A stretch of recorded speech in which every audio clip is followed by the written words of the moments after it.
Profe, no se escucha.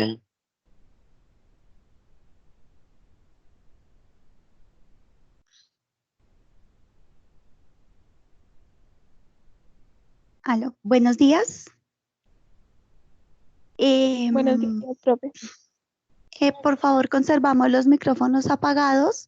Vamos a iniciar nuestra oración, nuestro saludo marista. A continuación están viendo un icono de los primeros siglos del cristianismo sobre la figura del buen pastor. Esta semana la iglesia celebró esta fiesta, la del buen pastor, y está bastante unida a toda nuestra espiritualidad marista porque habla sobre la sencillez del buen pastor.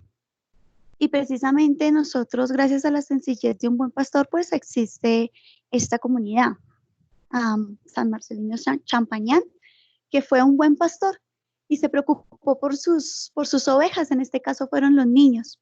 Entonces, en esta figura tan bonita, ahorita también nosotros como docentes tenemos también esta misión de ser buenos pastores, buenos guías para cada uno de ustedes. Ustedes son nuestra responsabilidad y de alguna manera cada uno de ustedes por su nombre es llamado a vivir esta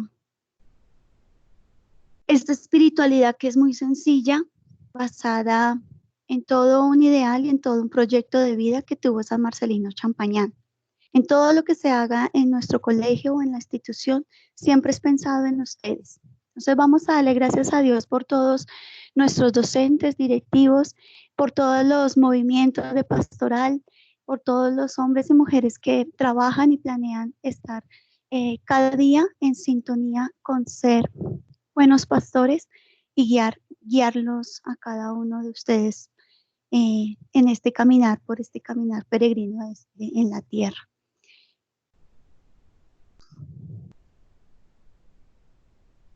Me permito leerles la homilía entonces del Papa Francisco del día de ayer, domingo, fiesta del Buen Pastor, y es, vamos a hacer a reflexionar un poquito sobre esta homilía. La primera carta del apóstol San Pedro es un pasaje de serenidad, habla de Jesús y dice: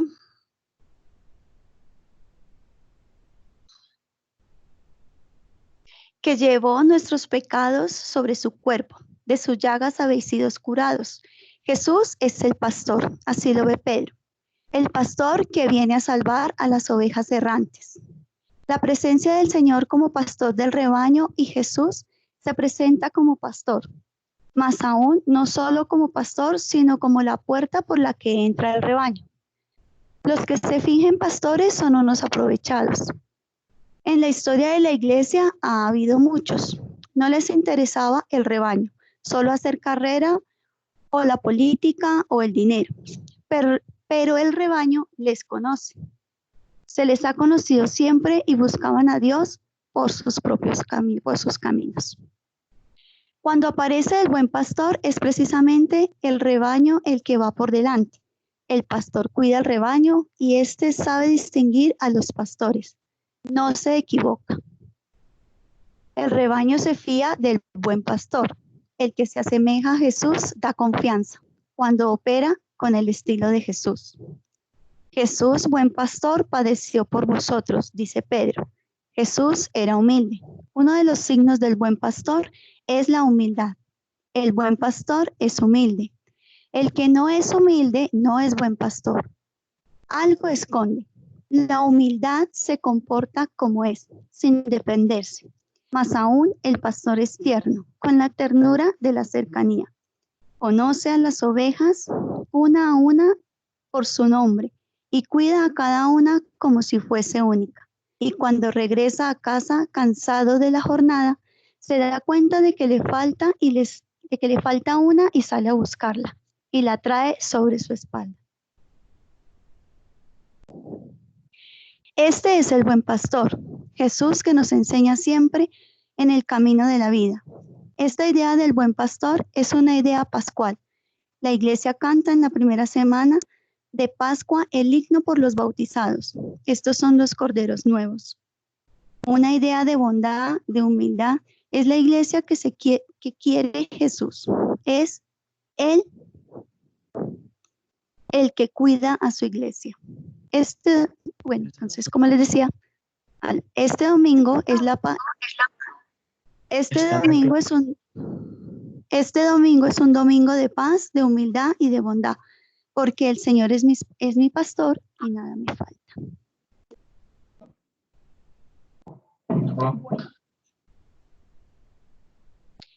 Bueno, chicos, como les decía, entonces asociamos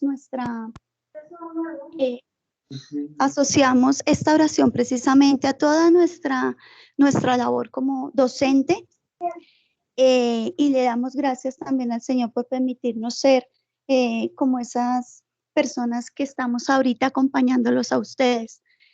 Y vamos a pedirle al Señor la gracia de seguir continuando en el camino, donde ustedes van adelante y nosotros vamos atrás, y que podamos cada uno de nosotros reconocernos en este camino que el Señor nos ha permitido. Ahora de esta manera virtual, de pronto ya, si Dios quiere, después será dentro de las aulas, pero por ahora nuestro caminar sigue con el Señor, y pidiéndole a Él que nos siga iluminando y nos siga permitiendo reconocer la voz de cada uno de ustedes, nuestros estudiantes, acompañarlos en este camino. Entonces, bienvenidos a este nuevo día, y todo lo hacemos en el nombre del Padre, del Hijo, del Espíritu Santo. Por favor, recuerden, no están permitidos los memes ni comentarios groseros hacia compañeros. Ya les había puesto, sin embargo, les voy a volver a colocar las indicaciones que deben tener en cuenta en la clase virtual.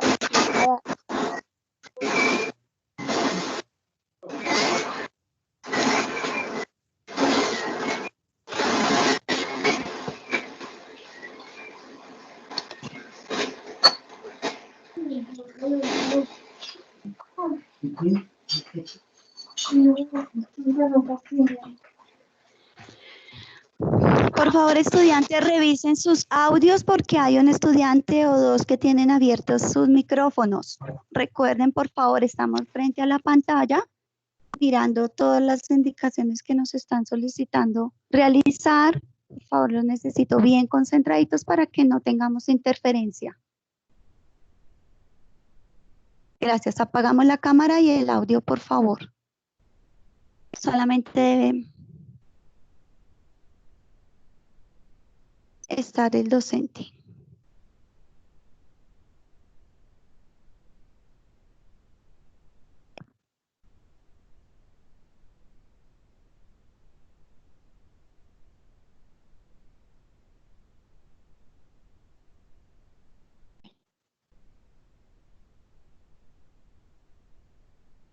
Bueno, entonces, en este día vamos a ver, no puedo mover este cosito acá.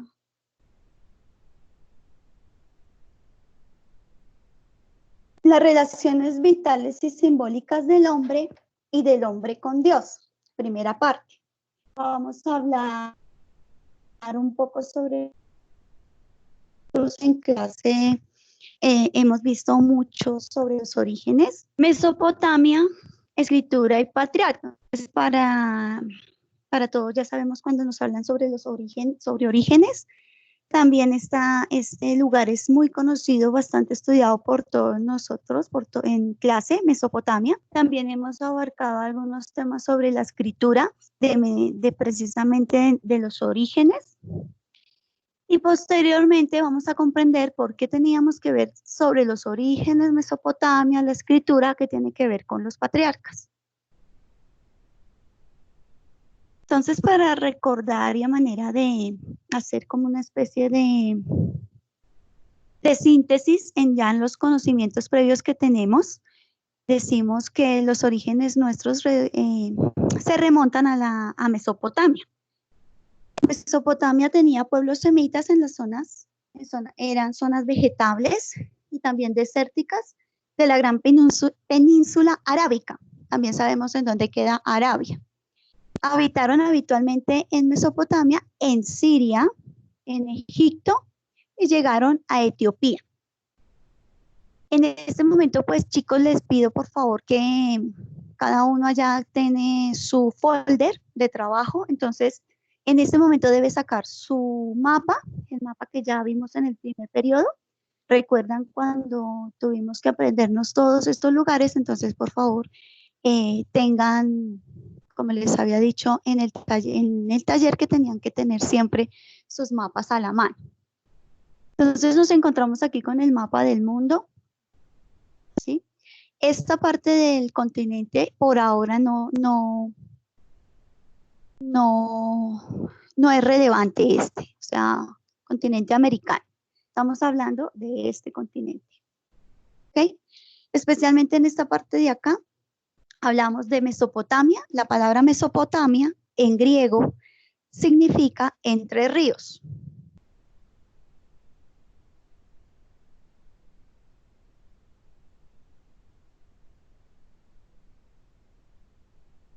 Ya un poco más cerca, vemos aquí este lugar de Mesopotamia y aquí nos están señalando exactamente en dónde queda Mesopotamia. Entonces, Mesopotamia es toda esta parte de acá. Y queda precisamente entre los ríos Éufrates y Tigris. Porque es importante saber que Mesopotamia queda entre estos ríos, porque como habíamos hablado antes, este es el lugar que describen en la Biblia, en el Génesis, donde Dios puso a Adán y Eva, a la primera comunidad humana, y la ubicó precisamente entre 4 ríos, el Tigris, el Éufrates, el Pitón y el Gihón. Entre estos 4 ríos se desarrolló, dice la Biblia, que fue la cuna o fue el lugar del paraíso, donde Dios puso a Adán y Eva.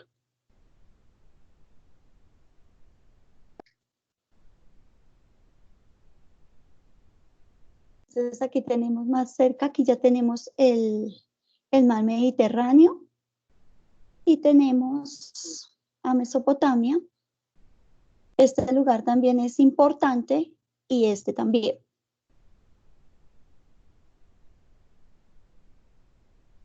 Ya vamos a ver por qué. Aquí se alcanzan a ver, queda entonces Arabia.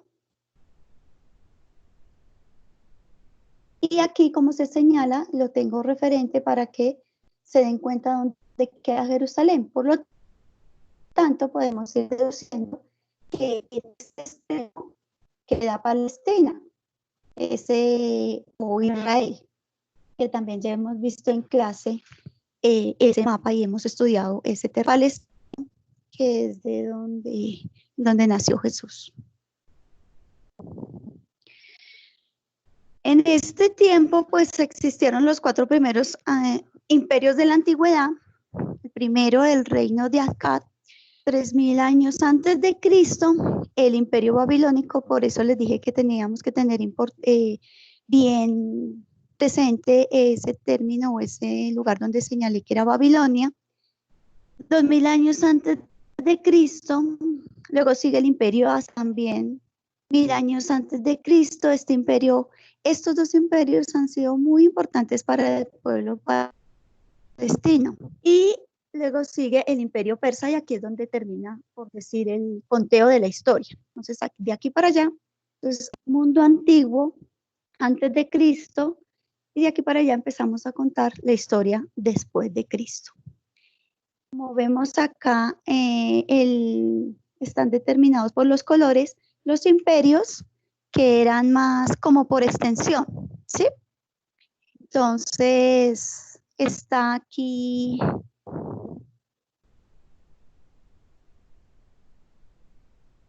Profe, no se ve nada. ¿No se ve nada? Un momento. No, profe, se ve su cara nomás. Ok, un momento.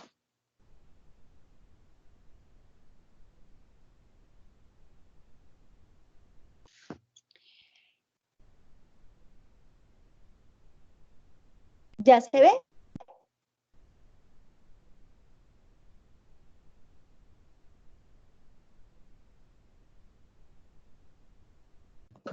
Sí, ya.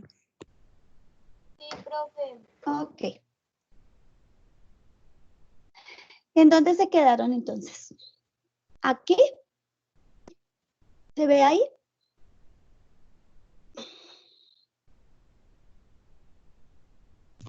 No, profe, dejó de verse desde que usted está hablando sobre los mapas. O sea, desde acá. Creo que sí.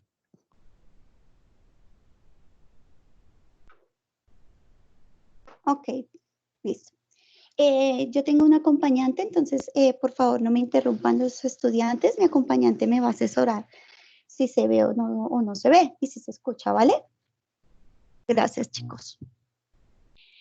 Bueno, entonces nos devolvemos. Tenemos Mesopotamia, que quiere decir en griego que está entre ríos. Estos son los dos ríos. Y decimos que es importante, vuelvo y repito, porque allí es donde describen en la parte del Génesis que Dios le dio el lugar del paraíso al hombre con Adán y Eva, nuestros primeros padres. Tenemos a Mesopotamia, volvemos aquí a ubicarla para que se ubiquen ya más extensamente. Y tenemos aquí Babilonia, uno de los imperios, y tenemos la parte de Jerusalén o el territorio palestino. Como iba diciendo, aquí están los imperios por extensión y se clasifican por el color. Entonces el reino de Akkad en el 3000 antes de era esta pequeñita porción entre los ríos precisamente. El imperio babilónico que estuvo más extenso también. El imperio asirio que ha sido el más. El imperio babilónico es importante para el pueblo de Israel, el pueblo asirio y después hablamos del imperio persa. Aquí tenemos los países con las capitales. Entonces, aquí ya está un poco más como dividido a nivel, digamos, cada uno como está más en la actualidad, por decir algo. Pues tenemos aquí a la India, Afganistán, los pueblos arábicos y el mapa que ustedes tienen no tiene todo esto, pero sí tiene señalado algunas partes más importantes. Aquí, ¿qué parte nos faltaría? Pues la parte de África, donde queda el continente de África, que no está acá.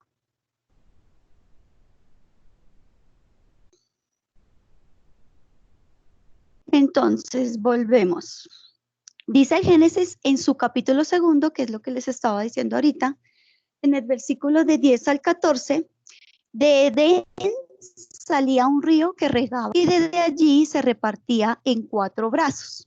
4 brazos quiere decir 4 extensiones de los ríos, ¿sí? La Biblia tiene símbolos o maneras de contar o decirnos las cosas de manera diferente.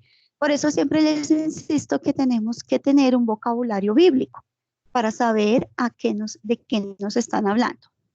Uno se llama Pisón, el segundo río se llama Gihón, es el que rodea el país de Cush. El tercer río se llama Tigres, que es el que recorre el territorio de Asiria. Y el cuarto río es Éufrates. Entonces, estos son los más significativos, que son los que más nos hablan del territorio. De un primer análisis del texto surgen 2 ríos, el Tigres y el Éufrates, que no solo son bien conocidos en la actualidad, sino que de ellos sabemos que fueron la cuna de las primeras civilizaciones. Aparece una interesante, entonces aquí pues se habla que hay una casualidad muy histórica de que los ríos que están señalando acá dentro de los territorios del territorio donde se dio la cuna de la cultura sumeria, el reino de Akkad, Asiria y Babilonia. Entonces, la historia no se descarta nada. Y como el Génesis nos habla, siempre cuando abordemos textos bíblicos nos van a hacer descripciones de los lugares, descripciones del pueblo que habitaba ese lugar, descripciones de sus creencias, de sus tradiciones. Entonces siempre es importante conocer el lugar cómo nos dicen que tenemos que abordar el texto para saber de qué territorio nos están hablando, de qué cultura, de qué imperio, qué pasó allí, quién era el rey que estaba dominando en ese tiempo, cuál era el imperio. Y precisamente en esta tierra de donde era Abraham, fue cuando llamó de esta tierra, llamó Dios a Abraham. Abraham no era una persona, él era politeísta, no conocía al Dios único y verdadero, dice la escritura. Entonces Dios le habló a Abraham y se comunicó con él y lo llamó. Es cuando hablamos del llamado, cuando Dios nos hace un llamado. El nombre de él era Abraham, como vemos acá, y cuando le hace el llamado, cuando Dios llama a alguien y le da una misión, su nombre cambia. En este caso, Abraham dejó de ser Abraham y se llamó Abraham. No solamente es importante Abraham para nuestra religión cristiana, sino para otras dos grandes religiones, la islámica y la judía, o sea, judía y la cristiana. Aquí queda Ur, el territorio entre Babilonia, de donde llamó Dios a Abraham para darle una misión. ¿Y cuál fue la misión que Dios le dio a Abraham? Eso es lo que vamos a ver nosotros en nuestra segunda parte. Lo que quiero que quede claro es que toda misión de todas las personas que Dios llama al plan de salvación siempre parten de un lugar específico o salen de un lugar, de una tierra específica. Hay un porqué de esos lugares. Entonces, por eso es importante conocer para nosotros el territorio. Un estudiante en clase decía, pero ¿por qué nosotros tenemos que aprendernos dónde queda tal lugar, dónde queda tal país o dónde queda tal geográficamente? Precisamente porque históricamente todo lo que le ha pasado al hombre, a la humanidad, Dios ha acompañado, Dios ha estado ahí, ha intervenido de alguna manera en todas las decisiones humanas, ha iluminado las decisiones de los hombres o las ha refutado, ¿sí?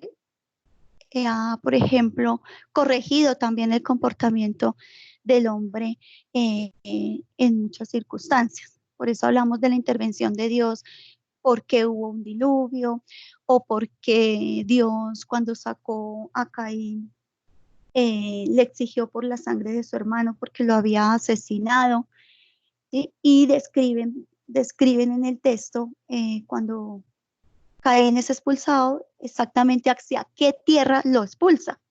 También cuando Dios le da a Abraham la promesa de ser el padre de muchas naciones, antes de hacer esa promesa a Dios, Abraham con su sobrino Lot le dice, escoge la tierra, que la tierra era muy extensa y como era pastor y él era una persona pues muy acaudalada, le dice, escoge tú una parte de tu tierra y yo me quedo con la otra. Y en los textos bíblicos siempre nos van a describir esos lugares.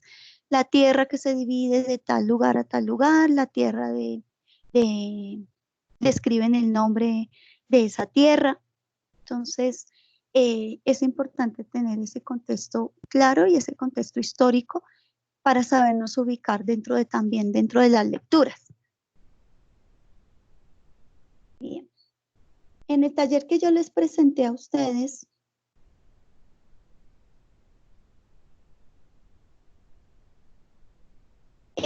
muchos hicieron en el taller, leyeron unas partes geográficas que les di en el taller anterior y muchos supieron perfectamente coger este mapa,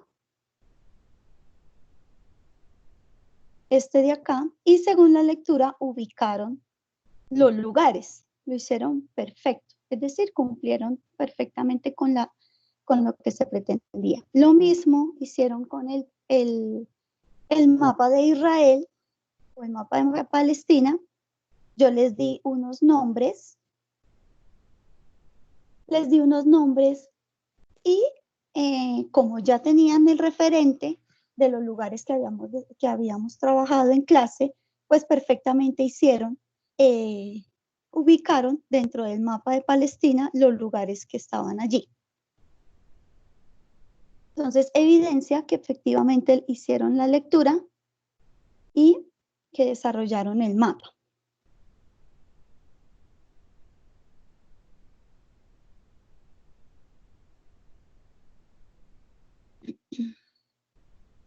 Bueno, ahora sí vamos con la parte de las preguntas. Por favor, levantan la mano y mi compañero les da la palabra, por favor.